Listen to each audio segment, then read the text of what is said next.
He takes the spool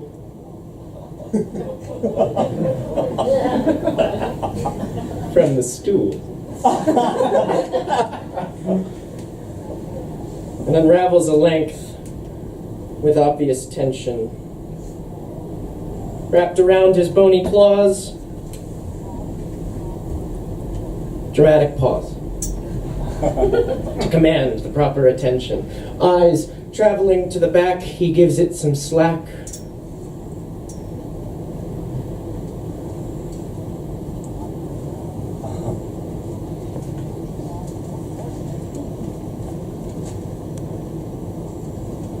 Pre-performance snack. Helps with the nerves, counteracts the hemp in the herbs, temporarily tempers the blurred out whirring of a mind about to crack from the words bursting from the urn in his head, away from its bed, turned inside out, coming back from the undead. It's very 70s. The whole thing is very 70s. You should know, this isn't one to like let go and let the text flow over you to see what's next, though I should have mentioned to bring a pen and an espresso. I'll be tapping into a fervor lingering from a bygone decade, or ringing in the New Year flings, the recipe for murmurings reminiscent of a time when they said things like, what's the hap? Or what the heck, or what the hey? Give me a turtleneck and a bongo at my lap that I can't really play, and a black beret to complete the cliche, and what can I say but snap.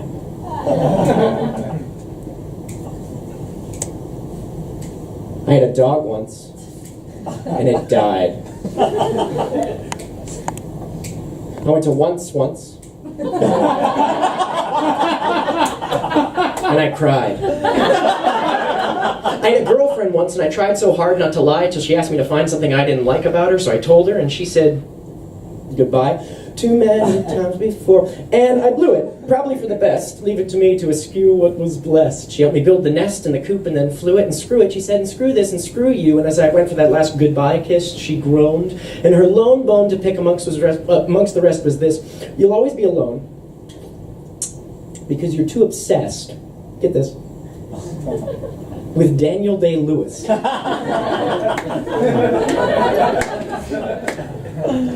Which is the truest thing anyone's ever said. Or thought to emerge from either of our heads.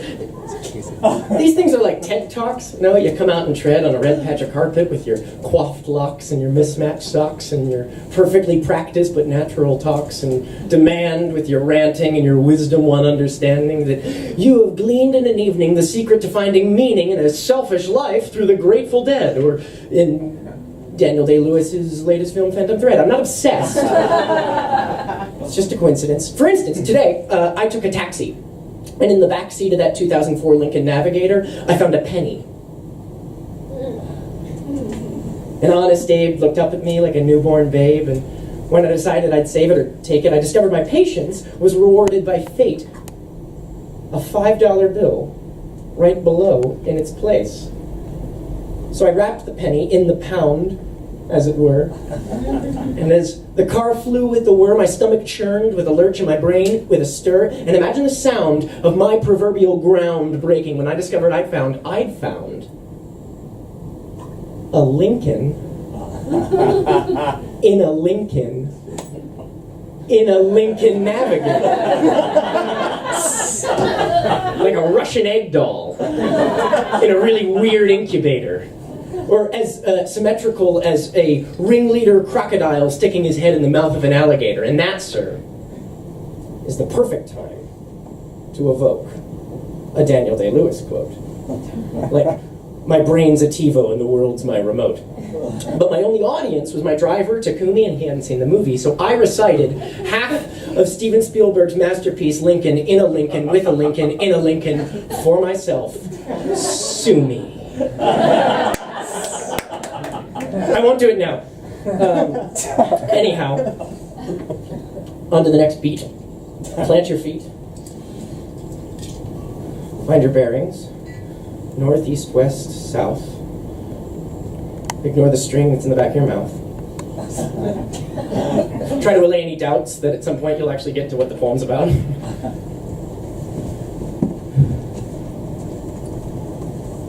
Sometimes I feel like I'll never be great. You know, like I'll never be like a great actor.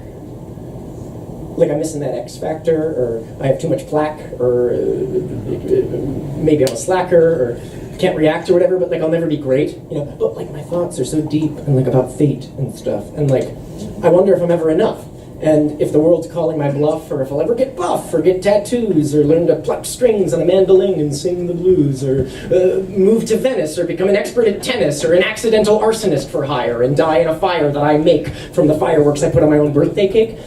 And the only thing I can think, do you know what feeling that brings? Daniel Day-Lewis does all of those things. I read this thing that said that he quit treading the boards because after all the lords he played and the kings he slayed with the RSC, when he finally played Hamlet, after mining the page so deeply, when he finally set foot on stage, he saw the ghost of his father.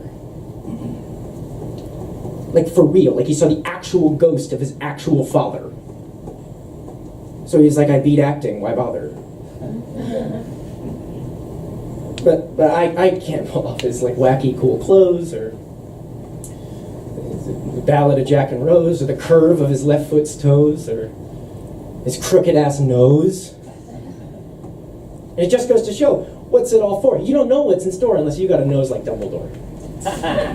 Or a voice like Voldemort, one that can instill fear like malicious origami. See your enemy folds his modesty from the sheer volume. He's so vicious with his leer as Hawkeye Shakespeare's got the audience in tears nearing a tsunami. And honestly, his honesty's an anomaly and probably unstoppably on top of me and popping in my ear till I can't see or breathe or hear. And I'm too obsessed and my mind's a mess because I can't not notice that his thoughts are so clear.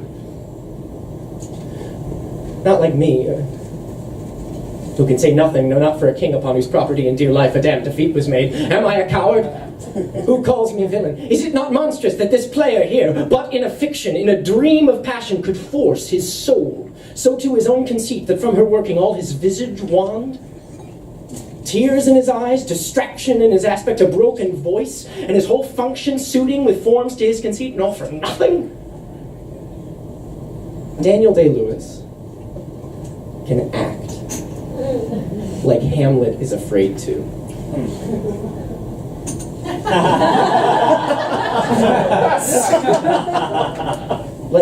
like no one's ever been paid to. And he undergoes pain, too. It's how he gets his thoughts trained through from his mouth to his brain and then back out again. And maybe I'm the same, too.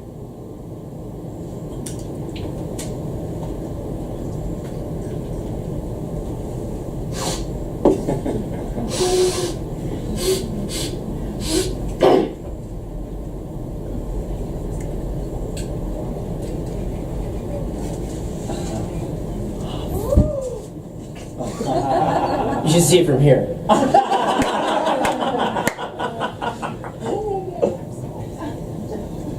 I can't listen to this any longer. I can't accomplish a goddamn thing of any human meaning or worth until we cure ourselves of slavery and end this pestilential war. And whether any of you or anyone else knows it, I know I need this. This amendment is that George. And you grousel and heckle and dodge about like Pettifog and Tammany Hall hucksters. See this before you. See the here and now. Did you think your song and dance would help you? I am the third revelation. I am the third revelation. Don't bully me, Daniel, because it is my name. Because I cannot have another in this life. My fellow nominees, my equals, my betters. You've just provided me with the makings of one hell of a weekend in Dublin. Thank you for whacking me with the handsomest bludgeon in town. Did you deliberately come here to ruin my evening and possibly my entire life? Oh! Vengeance!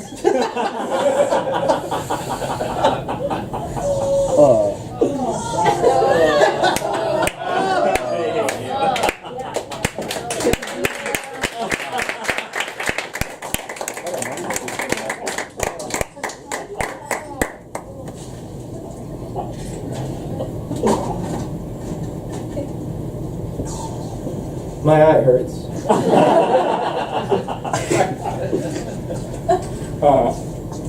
My voice is sore from all my outbursts.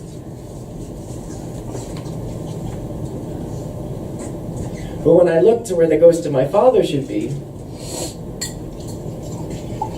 all I see is people looking at me.